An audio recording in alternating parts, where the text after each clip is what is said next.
Bom, vamos lá então. Bom, nós estamos na unidade 4, né, a última unidade e a penúltima unidade do semestre, do bimestre, que é a seção 4.3, e a gente vai falar sobre monopólio e monopsônio, né? A semana passada a gente falou de oligopólio, oligopsônio, né? E hoje a gente fala sobre monopólio e monopsônio. Não é muito, não é alguma coisa que vocês já não viram, discutiram, conversaram, e vocês sabem mais ou menos como é que a coisa funciona, tá? Bom, o monopólio é a mesma forma que o oligopólio, né? Somente que o monopólio é uma estrutura de mercado.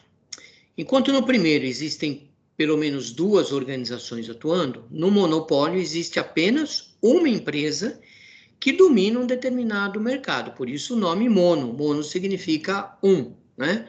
O pólio significa empresas. Então eu tenho uma empresa, né? Então eu detenho o poder de alguma coisa, né? Então, com apenas um vendedor fornecendo seus produtos, não existe qualquer tipo de concorrência, tá? Então, eu ofereço meu produto e não existe ninguém que tenha um produto idêntico ao meu que possa oferecer esse produto. Eu detenho o poder desse produto, tá?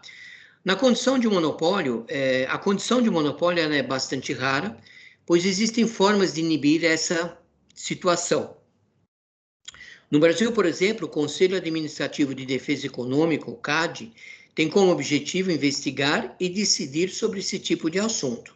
A entidade zela, portanto, pela livre concorrência. Mesmo assim, o Brasil possui empresas que atuam nesse tipo de condição. Um exemplo disso é a B3, responsável por fazer as operações no mercado local de capitais. Ela atua sem concorrência e, por isso, tem posição privilegiada, né? Então, no Brasil, nós temos o CAD, né, o Conselho Administrativo de Defesa Econômica, que todas as vezes que as empresas querem fazer uma fusão, por exemplo, que uma empresa quer incorporar a outra, que uma empresa quer comprar a outra, é necessário pedir autorização ao CAD. Então, o CAD vai analisar aquela situação, por que está comprando, por que está fazendo a fusão. Ele vai analisar se existem outros concorrentes, como é que ficam esses concorrentes. E se ele perceber que há a possibilidade da fusão, que ainda vai continuar a ter a concorrência, ele autoriza. Se ele perceber que não vai ter mais concorrência, vai se deter o poder, vai se ter o monopólio, então ele não autoriza. Isso aconteceu, por exemplo, com a Ambev, né? Que eles quiseram comprar outras marcas de bebida e o CAD não aprovou. Isso aconteceu com as instituições de ensino superior também, que quiseram fazer um conglomerado e o CAD não autorizou, né? Não autorizou assim, para você adquirir esta marca, você precisa se desfazer de alguma, né? Mas adquirir aquela marca com todas as outras que ela já tinha, isso não foi possível. Então, eu poderia trocar a marca, eu vendo este e compro aquele. Mas o CAD não aprovou. Por isso que não houve mais a fusão de outras instituições de ensino, tá? Então, o que é o CAD, né? O Conselho Administrativo de Defesa Econômica, para a gente poder entender ali o que significa o CAD. O Conselho Administrativo de Defesa do Consumidor, o CAD, ele é uma autarquia federal vinculado ao Ministério da Justiça, com sede e fórum no Distrito Federal, que exerce em todo o território nacional as atribuições dadas pela Lei 12.529 de 2011. O CAD tem como missão zelar pela livre concorrência do mercado, sendo a entidade responsável no âmbito do Poder Executivo, não só por investigar e decidir, em última instância, sobre a matéria concorrencial, como também fomentar e disseminar a cultura da livre concorrência. Muito bem. Então, o CAD está ali para que haja uma defesa econômica, para não deixar que a concorrência termine, que se transforme tudo em monopólio, tá? Ele está ali justamente para defender isso. E além dele fazer esta defesa, ele procura incentivar a concorrência, a livre concorrência. Nós percebemos em economia, quando a gente estudou lá atrás, que a concorrência ela é importantíssima, porque a concorrência mexe com os preços, mexe com a oferta, mexe com a procura, né? Ela roda a economia. Então, quando eu tenho várias possibilidades de comprar um determinado produto, eu vou mexer com o preço de todos esses produtos. Quando eu não tenho essa possibilidade, fica muito difícil. E além de a empresa, né, o monopólio, colocar o preço que ele quiser, por exemplo, não há investimentos, porque para que ele vai investir numa coisa que todo mundo é obrigado a comprar? Então, eu não vou investir, né? Eu continuo sempre na mesmice. Então, não há aí uma criatividade, eu não tenho investimentos em empresas, absolutamente nada, tá? Quais são as competências do CAD? Que é importante a gente, além de entender o monopólio, é importante a gente entender aí o que significa o CAD, né? Porque a gente até pode recorrer a ele se for necessário. Quais são as competências dele? Bom, as atribuições do CAD são definidas pela Lei 12.529, 30 de novembro de 2011, e complementadas pelo regime interno do CAD, o RICAD. E a autarquia, porque o CAD é uma autarquia, ela exerce 3 funções: a preventiva, a repressiva e a educativa. A preventiva, né, como tudo com uma boa administração, né, nós precisamos trabalhar de forma preventiva antes de ir pela forma repressiva. Então, é melhor a gente primeiro prevenir as coisas do que depois ter que fazer alguma coisa que vai aí deixar as pessoas chateadas, digamos assim, né? Usando um português aí bem facinho. Bom, a preventiva: analisar e posteriormente decidir sobre as fusões, aquisições de controle, incorporações e outros atos de concentração econômica entre grandes empresas que possam colocar em risco a livre concorrência. Então, a ação preventiva vai haver uma fusão, uma incorporação, eu vou adquirir o controle de uma determinada empresa, eu vou colocar isso à apreciação do CAD, o CAD vai analisar. Então, antes de acontecer, eu preciso ter a autorização do CAD. Então, ele faz uma ação preventiva. Ele já está, digamos assim, prevendo que pode acontecer alguma coisa. Tá? A repressiva: investigar em todo o território nacional e, posteriormente, julgar cartéis e outras condutas nocivas à livre concorrência. Então, aí, se ele perceber que está existindo um cartel, se está existindo condutas nocivas, que as pessoas estão deixando de ter a livre concorrência, então aí ele vai entrar com uma ação repressiva. E, por último, nós temos aí a ação educativa, que é instruir o público em geral sobre as diversas condutas que possam prejudicar a livre concorrência, incentivar e estimular estudos e pesquisas acadêmicas sobre o tema, firmando parcerias com universidades, institutos de pesquisa, associações, órgãos do governo, realizar ou apoiar cursos, palestras, seminários, eventos relacionados ao assunto, editar publicações, como, por exemplo, a Revista de Direito da Concorrência e Cartilhas. Tá? Então, nós temos um órgão, uma autarquia no Brasil, que é o CAD, que realmente funciona, que fica em cima, que fica vendo, que fica aí administrando tudo isso para não deixar que nós percamos a livre concorrência. Claro, a teoria é uma coisa, a prática é outra. Pode estar existindo um monopólio disfarçado? Pode. A gente até sabe disso, né? Mas não tem como se provar. Então, continua se trabalhando dessa forma. Mas se a gente tiver algum jeito de denunciar, de provar que está existindo monopólio e tudo mais, o CAD realmente ele vai agir, né? O monopólio também, o CAD também funciona, por exemplo, ele pode funcionar dentro de um oligopólio, né? Porque às vezes o oligopólio, ele é oligopólio, mas ele se maqueia de monopólio, né? Como é que isso funciona? Por exemplo, vamos pegar aí o oligopólio dos carros, dos veículos, né? Nós temos 4, 5 montadoras de veículos, cada uma tem lá os seus veículos, cada veículo tem o seu preço. De repente, essas empresas elas podem sentar, conversar e dizer, olha, o preço é esse, a gente vai vender o carro por isso, e ninguém muda o preço. Então, deixou de ter a concorrência, tá? Então, se você for comprar um Fiat, você vai pagar X, se você for comprar um Volkswagen, você vai pagar X, se você for comprar um GM, você vai pagar X, e assim sucessivamente. Então, é um oligopólio, mas ele é disfarçado de monopólio, tá? Então, para isso que existe o CAD. Quando o CAD percebe que isso está acontecendo, então ele entra com uma ação repressiva, tá?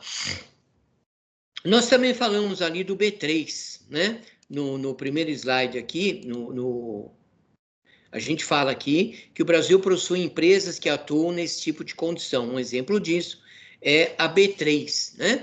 A B3 se refere à empresa da Bolsa de Valores. Então, vamos conhecer também um pouquinho o que significa a B3, que é interessante, né? Então, B3, por que é B3? Porque é Brasil, Bolsa e Balcão, tá? Então, a B3 é a Bolsa Brasileira, sendo o seu nome uma abreviação para Brasil, Bolsa e Balcão. Também representadas pela letra B e 1 elevado a 3, por isso que é B3. Né? A B3 surgiu oficialmente em 2017, logo após a fusão entre a BMF, Bovespa, a Bolsa de Valores, Mercadorias e Futuros de São Paulo, e a CETIP, a Central de Custódia e de Liquidação Financeira de Títulos. Apesar de ter surgido apenas em 2017, a B3 surgiu exclusivamente como uma nova nomenclatura para a Bolsa Brasileira. Afinal de contas, a existência de uma Bolsa de Valores no Brasil é muito mais antiga do que isso, tendo sua criação ocorrido em meados dos anos de 1890.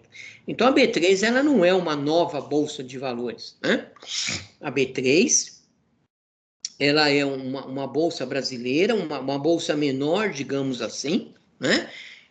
Que ela veio da incorporação da antiga BMF Bovespa, da Bolsa de Valores, Mercadorias e de Futuros, e uma empresa chamada CETIP, que era uma empresa de central de custódia e liquidação financeira de títulos. Então, nós tínhamos a Bolsa de Valores, ok? Nós tínhamos a BMF, que é a Bolsa de Valores, Mercadorias e Futuros, e nós tínhamos a CETIP, a Central de Custódia e de Liquidação Financeira de Títulos, tá? Então, nós tínhamos 3 organizações aí para cuidar dos investimentos.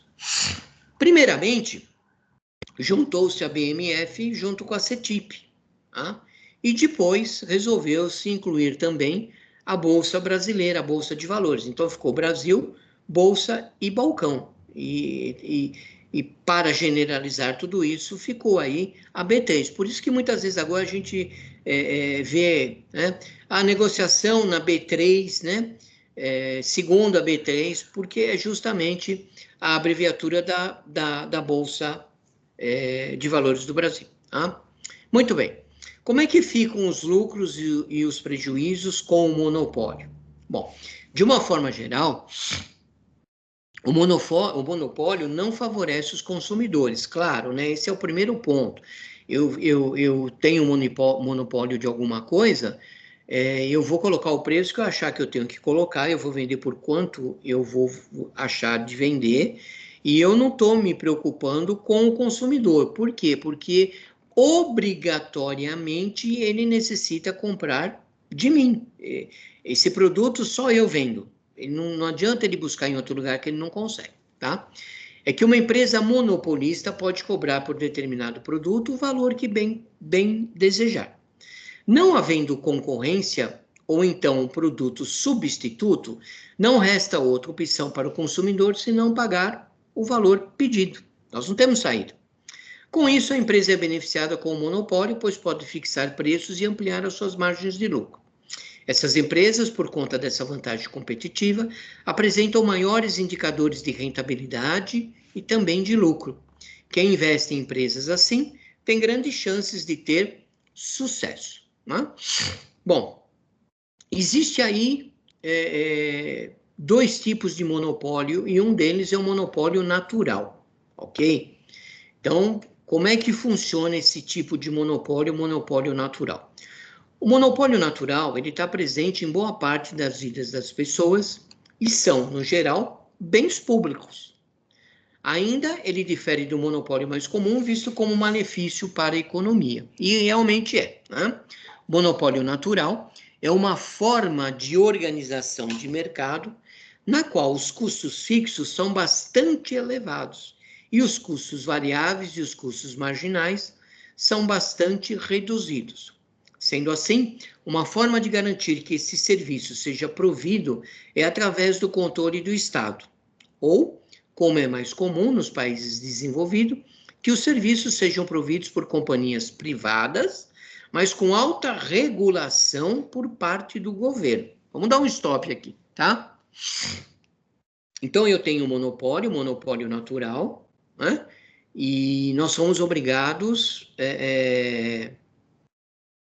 a comprar dessas empresas, tá? No entanto, essas empresas de monopólio natural, elas têm um custo fixo muito alto, né? E o seu custo variável, o custo marginal, ele é lá embaixo. Em virtude disso, o que acontece? Essas empresas, vira e mexe, estão querendo cada vez mais subir o preço do produto. E nesse ponto, o governo, ele tem que intervir, né? Ele vai e faz uma intervenção, ou seja, ele cria um paralelo de preço e diz, olha, você pode cobrar dentro desse paralelo, extrapolar isso aqui você não pode cobrar, né? Só que muitas vezes o que acontece? Você tem uma deficiência na prestação de serviço dessas empresas. É uma forma que ele tem de puxar o aumento de preço, é uma forma que ele tem de mexer na planilha de preços dele, tá? Por isso, né, que aqui no Brasil, digamos assim, porque lá fora isso já acontece, por isso que aqui no Brasil eles querem a privatização desses monopólios, tá? Tirar das costas do governo todo esse entrave, né? Toda essa cruz. E aí o que acontece? Quando você privatiza, o governo fica com a regulação do preço, ou seja, o governo fica ali dizendo, não, você não pode cobrar esse preço mais, você tem que cobrar um preço menor, você tem que fazer assim, você tem que fazer assado, né? É por isso que aqui no Brasil está tendo uma grande luta e uma grande discussão para que haja a privatização de alguns serviços aí, né? O correio, por exemplo, a água eles estão querendo privatizar, né? E tudo mais, tá? Bom, de acordo com o livro de economia do autor americano Hal Varian, alguns exemplos de monopólio: o transporte público, o saneamento básico e a distribuição de energia elétrica, tá? Embora nós tenhamos esses três monopólios, talvez você pense assim, poxa, mas transporte público ser monopólio, por que a gente não abre, então, para que outras empresas possam trabalhar, e aí eu vou ter, assim, uma livre concorrência. Então, mais para frente a gente vai ver isso, tá? Porque chama atenção quando a gente fala que o transporte é um monopólio, e de repente a gente fala assim, tá vendo por que a passagem do transporte é caro? Porque ela é um monopólio. Isso não deveria ser monopólio. Mas um pouco mais para frente a gente vai explicar por que o transporte público tem que ser monopólio, tá? Os outros dois, saneamento básico e distribuição de energia, embora sejam um monopólio, são regulados aí por parte do governo, tá? Talvez você diga assim, não, você disse que monopólio não tem concorrência, é só ele vende o produto. Mas no caso da água, por exemplo, eu posso abrir um poço em casa e aí eu não vou comprar mais água, eu tenho água em casa. Tudo bem, beleza. De fato, isso é verdade, você vai ter um poço artesiano, você vai ter água. Só que você tem que pensar o seguinte, primeiro, essa água não vai estar tratada. Segundo, você está fazendo um poço artesiano, qual o local que você está fazendo esse poço artesiano? Está passando alguma tubulação de saneamento básico, né? Linha de esgoto, por exemplo? A gente sabe que para abrir um poço artesiano, você precisa de alguns metros de onde passa uma rede de esgoto, porque senão a água fica contaminada, né? Então, segundo, o custo para que você faça um poço artesiano é muito caro. Terceiro, hoje em dia, nas casas em que moramos, nós não temos espaço para abrir um poço artesiano, a não ser que seja no interior, né? um sítio, uma chácara e etc e tal. Aí tudo bem, né? Mas geralmente essas pessoas, inclusive que tem um poço artesiano, é porque também não tem água encanada, não tem água tratada, não tem tudo isso, né? Depois a energia elétrica também, você pode implantar, por exemplo, uma energia solar. Pode implantar uma energia solar, né? Mas, por enquanto, é uma energia caríssima, né? Fica muito caro você colocar uma energia solar. Tá? Para quem tem e pode investir, realmente é um bom negócio, porque na energia solar, a energia que você acumula, por exemplo, você pode revendê-la, né? Então, você acaba aí, se for o caso, dependendo do teu investimento e tudo mais, às vezes compensa você fazer um investimento aí na energia solar, tá? Bom, quais são as bases do monopólio natural? É importante ressaltar que existem divergências no campo da ciência econômica a respeito da vantagem ou não do monopólio natural, tá? No entanto, a maioria dos economistas tende a concordar que este é um monopólio que, embora não seja ideal, e a solução mais plausível para um problema de fornecimento de bens essenciais. A base da existência desse tipo de monopólio são custos fixos extremamente elevados. Mas quais seriam os custos fixos dessas empresas, né? Então, os custos fixos são custos que independem da quantidade vendida, a gente sabe disso, né? Tanto faz eu vender uma peça, tanto faz eu vender 100 peças, eu tenho um custo fixo, tá? Então, por exemplo, independentemente se 10 mil pessoas ou 100 mil pessoas utilizem o metrô, é necessário o mesmo sistema de aparelhagem e de ferrovias. Então, manter todas aquelas linhas, todos aqueles funcionários, a manutenção dos vagões, do trem, a manutenção das linhas, tanto faz se o trem está rodando, ou se o trem não estiver rodando, ou se eu tenho tantas pessoas utilizando ou não tenho pessoas utilizando, o meu custo fixo ele é o mesmo. Né? A energia elétrica, por exemplo, se todo mundo de noite resolver apagar a luz, ninguém mais vai usar a luz, não importa, eles continuam tendo aquele custo fixo de manutenção, de caminhão para sair à rua, de colocar poste, trocar fiação, nova fiação. Aquele custo fixo continua permanecendo, né? Então, por isso que o custo fixo deles é um custo muito alto. Já o custo variável desse tipo de monopólio, ele é muito baixo, quando comparado com o seu custo total. Por exemplo, o custo de mais pessoas utilizarem o metrô pode ser considerado somente o custo de imprimir mais bilhetes, né? Então, o custo variável vai me dizer pela quantidade de pessoas que está utilizando. Então, quanto mais pessoas utilizarem, mais bilhetes eu estou fazendo, então esse custo diminui. Tá? Então, o custo variável ele vai diminuindo de acordo com a produção, digamos assim, de alguma coisa, tá?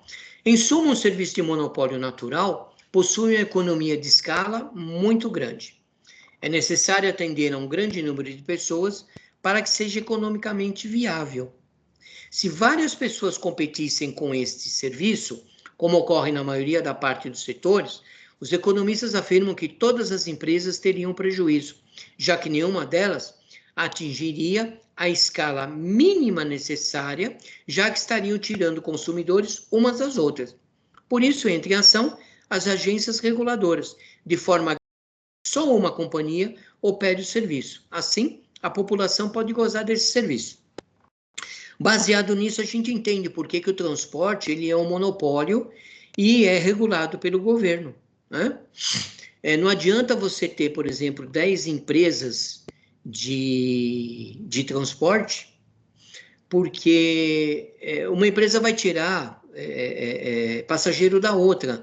É só uma troca de transporte, é só uma troca de ônibus, entendeu?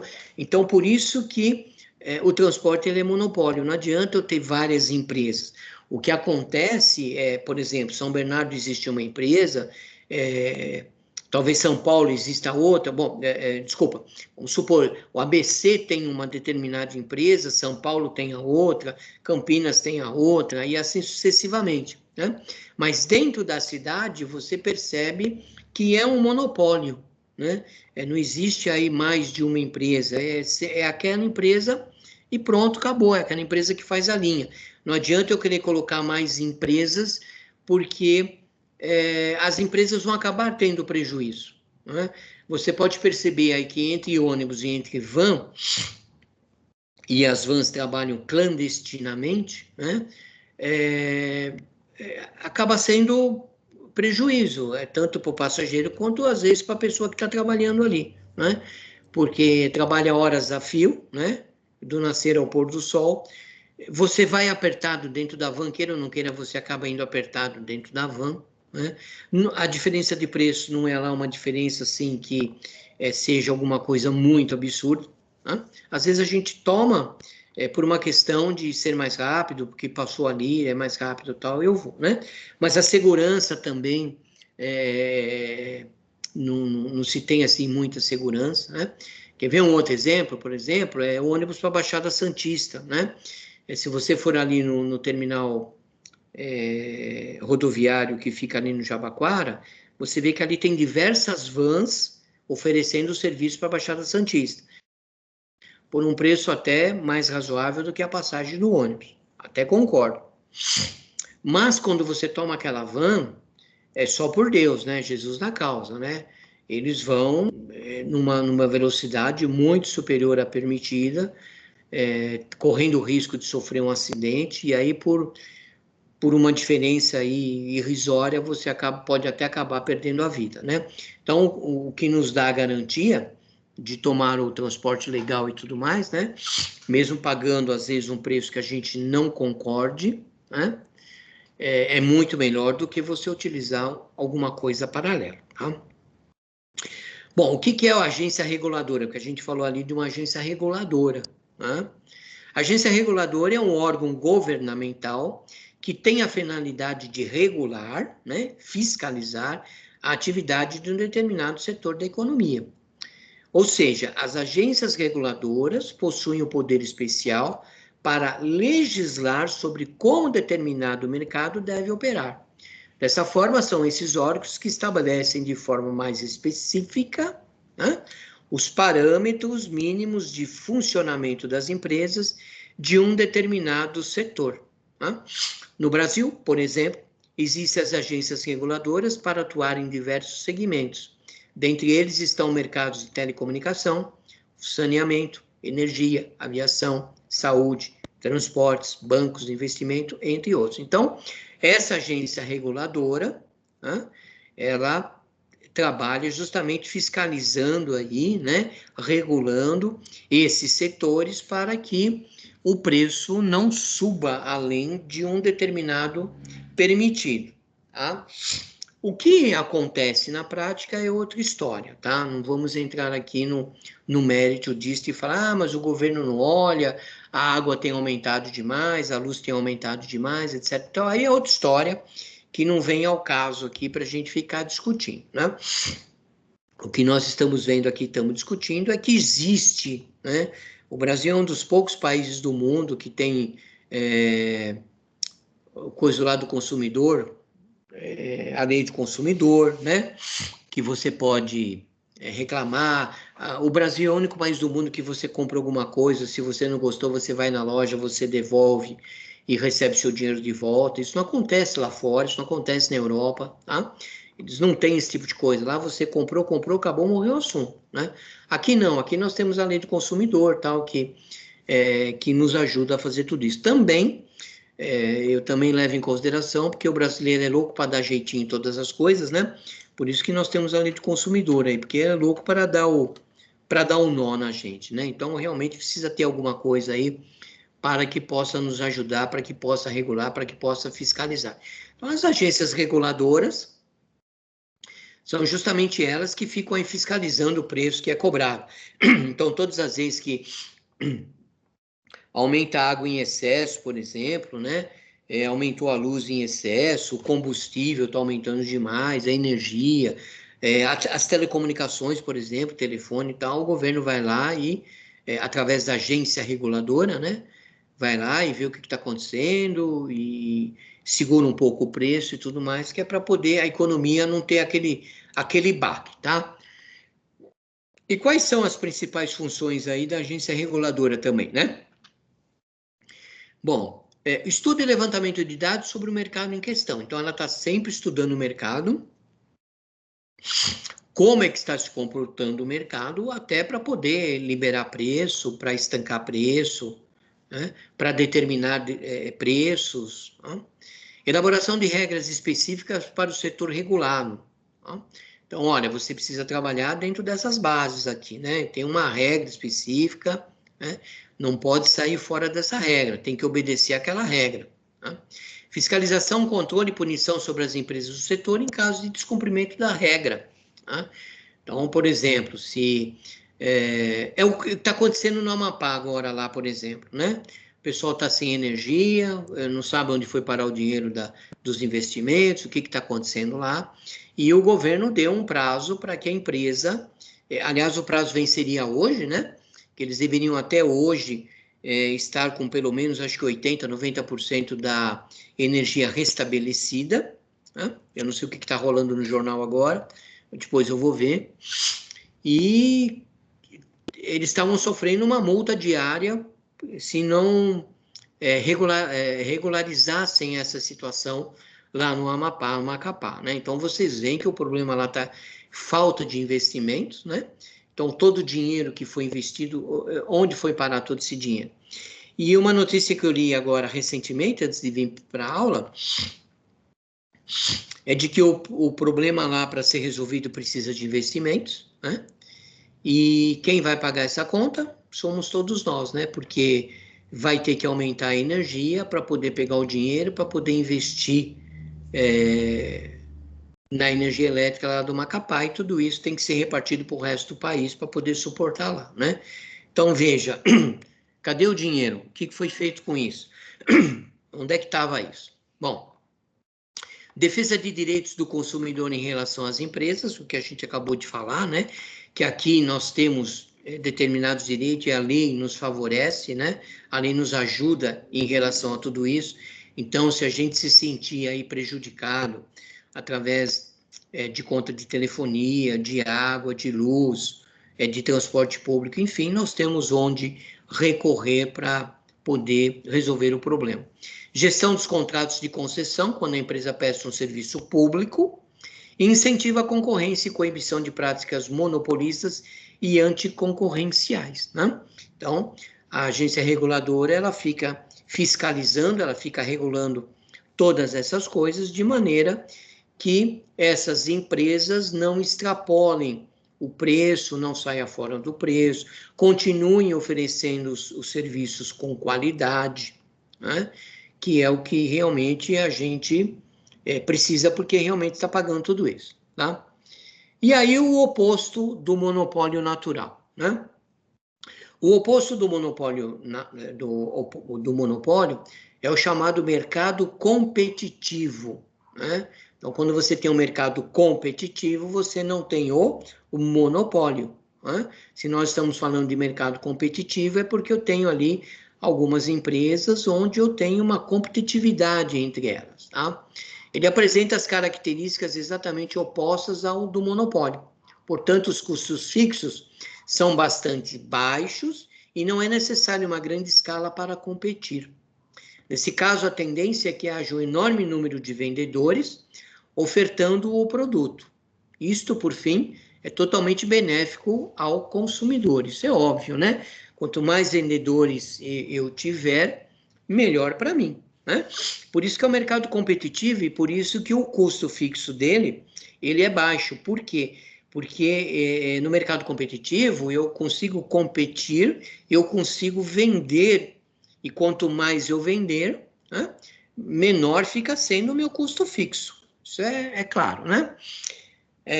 De acordo com a lei da oferta e da demanda, quanto maior for a oferta de um determinado produto, menor será o seu preço, né? Então, quanto mais oferta, né, eu tiver de um determinado produto, então, quanto mais produtos tiverem para serem vendidos, menor vai ser o preço, claro, né? Se você vai na feira, você tem várias barracas vendendo laranja, é óbvio que uma vai querer competir com a outra e uma vai querer vender o preço, vai ter o preço menor do que a outra, A situação de um mercado competitivo, portanto, é ideal do ponto de vista de bem-estar da sociedade. Isso é muito bem-vindo, né?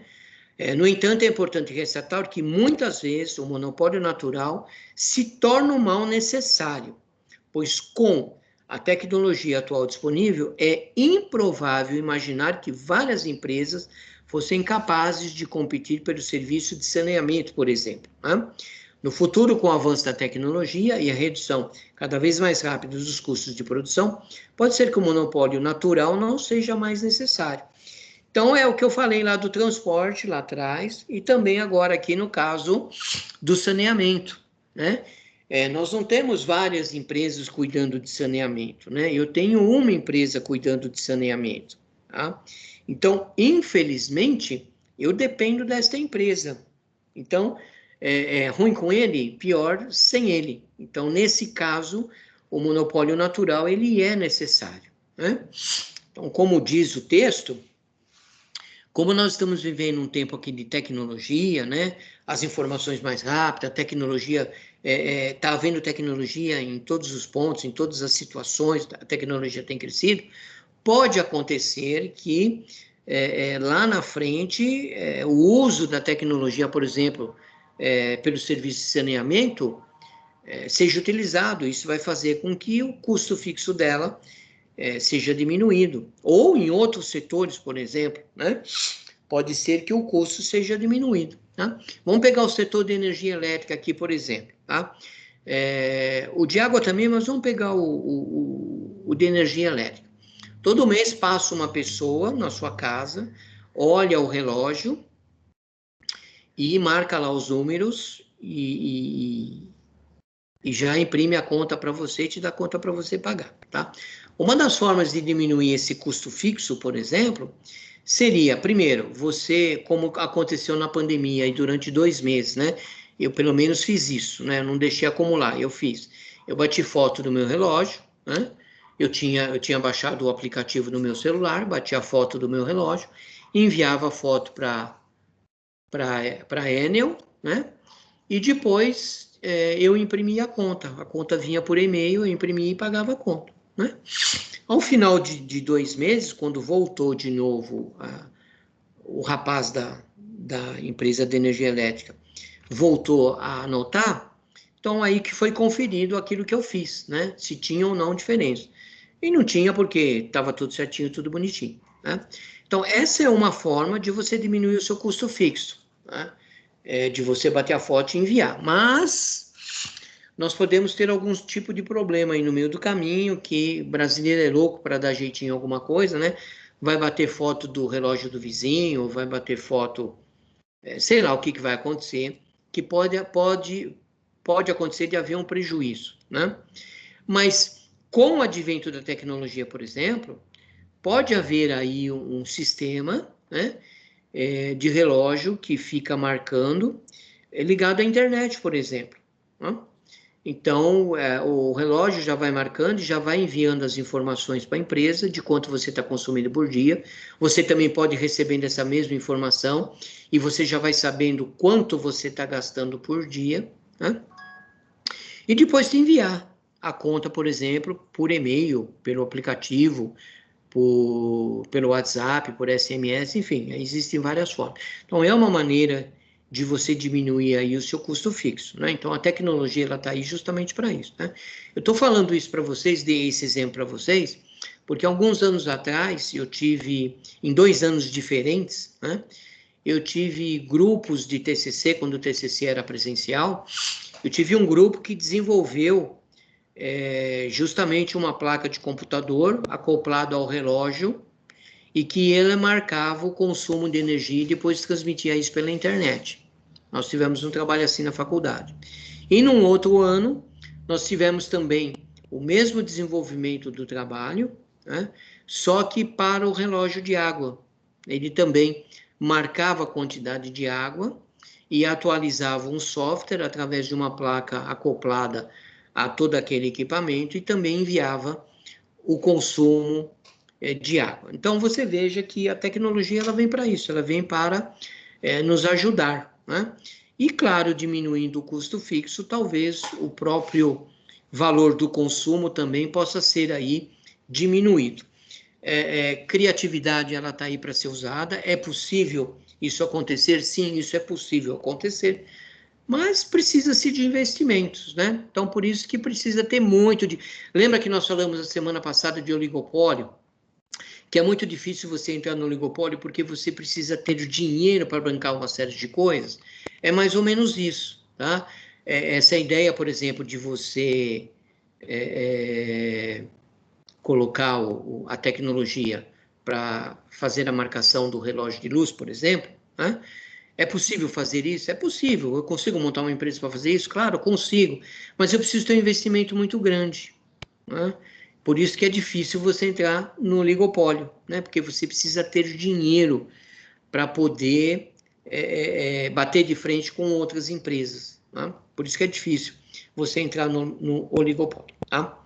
Bom, mas aqui, enfim, a gente explicou o porquê do monopólio, né? O contrário, aí, o oposto do monopólio, que é o mercado competitivo, que é o interessante para cada um de nós, que exista competitividade, né? Que exista aí a probabilidade de você poder escolher, eu vou comprar deste, eu vou comprar daquele, né? Eu prefiro comprar deste ao invés de comprar daquele, tá? Então, tudo isso é importante. Bom, o monopsônio, vamos entender como é que funciona essa estrutura de mercado. Na teoria microeconômica, são classificados diversos tipos de estrutura de mercado. O monopólio, o monopsônio, são exemplos únicos e com características bem diferentes. O monopsônio é uma estrutura oposta ao monopólio, em que há apenas um vendedor para diversos compradores, como é o caso do monopólio, por exemplo, do correio, dos serviços de água e do serviço de luz, tá? O monopsônio é a estrutura de mercado em que um comprador controla substancialmente o mercado em que atua, sendo o principal demandante de um determinado bem ou serviço. Com isso, esse comprador possui poder de mercado e pode influenciar no preço da mercadoria que será praticado esse negócio em seu benefício. Essas duas estruturas de mercado são opostas à concorrência perfeita ou mercado competitivo, em que há muitos ofertantes e muitos demandantes para um produto ou um serviço, de forma que o preço e a quantidade ofertada são definidos pela concorrência do mercado da forma mais eficiente. Então, o monopsônio, você tem um comprador de um determinado produto e sou eu que determino o quanto eu vou pagar pelo seu produto, tá? Então, isso é o monopsônio. Eu sou o único comprador, então eu é que vou determinar isso. Então, quando eu faço isso, eu estou deixando de ter a livre concorrência, eu estou deixando de ter a concorrência perfeita, eu estou deixando de ter mercado competitivo, porque eu é que estou, digamos assim, entre aspas, mandando no mercado, né? Então, eu acabo influenciando no preço da mercadoria que vai ser praticado, né? Então, quando você só tem uma única pessoa, então é você que determina, né? Então, no monopólio, você tem uma empresa que oferta para vários compradores, né? Você tem vários compradores, tá? No monopsônio é o inverso, né? Só você compra aquilo, não tem outras empresas. Então, é você que vai determinar o quanto você vai pagar por aquilo, você vai espremer a pessoa, tá? Por haver apenas um ofertante no monopólio, os demandantes não possuem outra opção que não comprar com o monopolista, né? Por outro lado, no monopsônio, os produtores de um determinado bem não têm outra opção que não vender para o único demandante existente. Então, vamos pegar um exemplo bobinho aqui, tá? Você tem uma pessoa que tem uma cultura aí de verduras, por exemplo, né? Ele colhe todas aquelas gorduras e vem para cá para vender, né? Ele vai vender onde? Ele vai vender no Ceagesp, por exemplo. Ele não tem outro lugar para colocar, tá? Vamos esquecer mercado, essas coisas todas, só para a gente poder entender, tá? Aliás, tem gente que só vende no Ceagesp, né?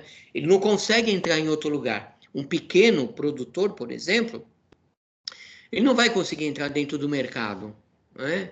É muita coisa, tá? Então, ele vende onde? No CEAGESP. Então, isso é um monopsônio. Muitas vezes, o cara chega lá, vários caminhões chegam com verdura, e o pessoal no CEAGESP fala, ó, o preço que nós estamos pagando hoje é X, esse aqui é o preço. Então, são eles que determinam, né? Por isso que muitas vezes a gente vê assim, a saca de batata hoje foi ofertada a tanto, o saco de milho foi ofertado a tanto, né? Por quê? Porque é um monopsônio, né? Tem vários vendedores, mas só tem um comprador, tá? Então, é o monopsônio, tá? Por isso, em estruturas de monopsônios, geralmente os vendedores se encontram em uma guerra de preços para conseguir fechar negócio com um único comprador. O resultado é uma queda de preço ou aumento da quantidade ofertada.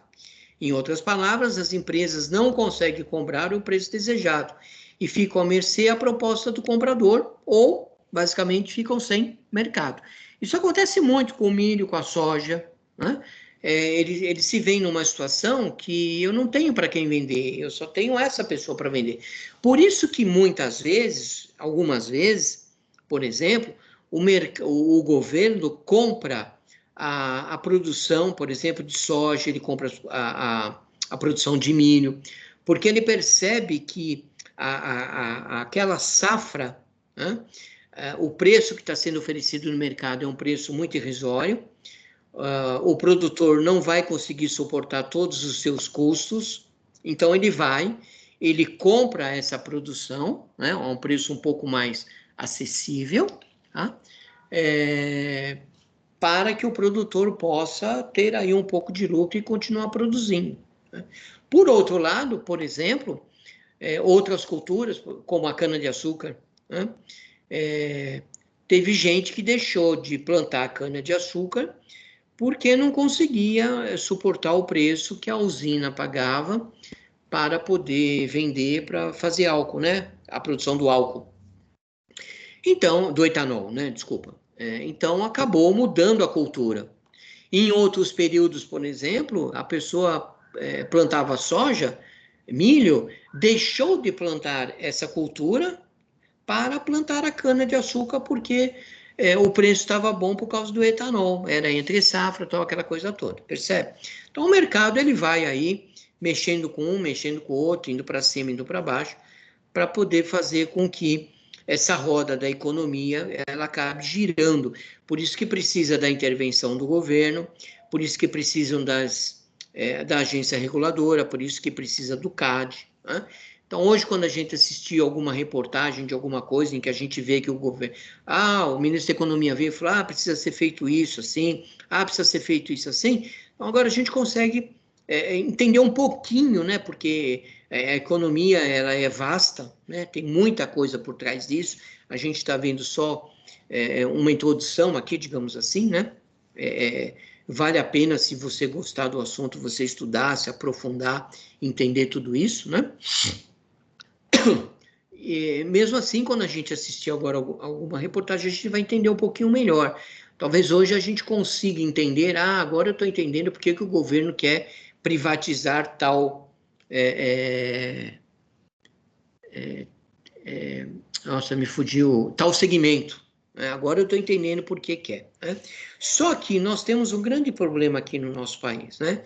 Que aqui não se respeitam muito as regras, não se dá muita importância para o consumidor, né? A pessoa não está muito preocupada com o preço, ele quer saber de ter lucro, enfim, ele quer tirar proveito de tudo isso, né? Infelizmente, aqui se trabalha nessa forma de tirar proveito.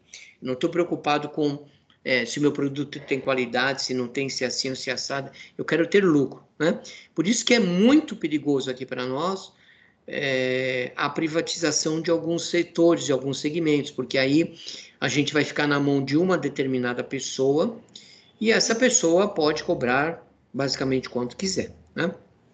Vou dar um exemplo para vocês.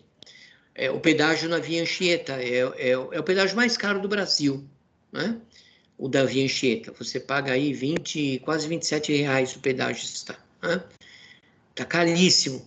Só que quando foi feita a oferta para privatizar essa rodovia, foi feito lá atrás, né? A empresa disse, ofereceu um determinado preço, foi feito um contrato, ela podia cobrar quanto ela quisesse, e tá aí, agora tem que esperar terminar esse contrato para poder mudar esse preço. Mas você pega outras rodovias aí, por exemplo, e você paga